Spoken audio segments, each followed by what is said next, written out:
नमस्कार दोस्तों, स्वागत है आपका हमारे YouTube चैनल पर। आज हम बात करेंगे भगवद गीता के 6ठे अध्याय के 7वें श्लोक की। इस वीडियो में हम जानेंगे कि कैसे आत्मा की पहचान और साधना के माध्यम से हम अपने जीवन की चुनौतियों का सामना कर सकते हैं। अगर आपको हमारा ये कंटेंट पसंद आए तो कृपया लाइक करें और हमारे चैनल को सब्सक्राइब करें। चलिए शुरू करते हैं।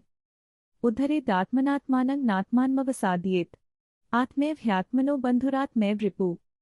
अपनी आत्मा को स्वयं ही संभालना चाहिए, अन्यथा आत्मा का पतन हो सकता है। आत्मा ही वास्तव में व्यक्ति का मित्र है और आत्मा ही उसका दुश्मन भी। भगवद गीता के इस श्लोक में भगवान श्री कृष्ण हमें सिखाते हैं कि आत्मा का सही ज्ञान और स्वनियंत्रण कितना महत्वपूर्ण है। यहाँ पर कहा गया है कि आत्मा का मित्र होना और आत्मा का दुश्मन होना दोनों ही हमारे अपने कार्यों और विचारों पर निर्भर करते हैं। अगर हम अपनी आत्मा को सही दिशा में विकसित करते हैं तो वह हमारा सबसे बड़ा सहायक बन जाती है, लेकिन अगर हम अपने विचारों और क्रियाओं में अव्यवस्थित होते हैं तो हमारी आत्मा ही हमारा सबसे बड़ा दुश्मन बन जाती है।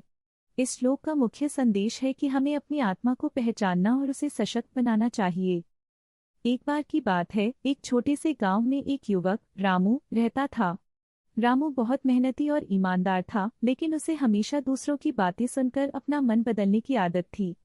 एक दिन गांव में एक मेला लगा। वहां एक साधु बाबा आए और उन्होंने रामू को देखा। साधु ने कहा, बेटा तुम बहुत प्रतिभाशाली हो, लेकिन तुम्हारे भीतर का आत्मविश्वास तुम्हें कमजोर कर रहा है। रामू ने सोचा, मैं तो हमेशा दूसरों की बात सुनता हूँ, क्या मैं अपने मन की बात नहीं सुन सकता? साधु ने फिर कहा, तुम्हें अपने भीतर की शक्ति को पहचानने की जरूरत है। अगले दिन रामू ने ठान लिया कि वह अपनी आत्मा की शक्ति को समझेगा। उसने ध्यान करना शुरू किया और अपने भीतर की आवाज को सुनने लगा। धीरे धीरे उसने अपने डर और संकोच पर काबू पा लिया। एक दिन गांव में एक प्रतियोगिता हुई जिसमें रामू ने भाग लिया।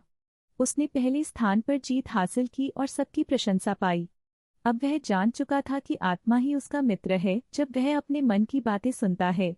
अंत में रामू ने साधु का धन्यवाद किया और कहा, मैंने सीखा है कि अगर मैं अपने आत्मा को पहचानूं और उसे सशक्त बनाऊं तो मैं किसी भी चुनौती का सामना कर सकता हूं। तो दोस्तों, इस कहानी से हमें ये सीख मिलती है कि हमें अपनी आत्मा पर विश्वास करना चाहिए। अगर आपको ये कहानी पसंद आई हो तो कृपया लाइक करें और हमारे चैनल को सब्सक्राइब करना न भूलें। और हाँ, ऐसे ही और ज्ञानवर्धक वीडियो के लिए जुड़े रहें।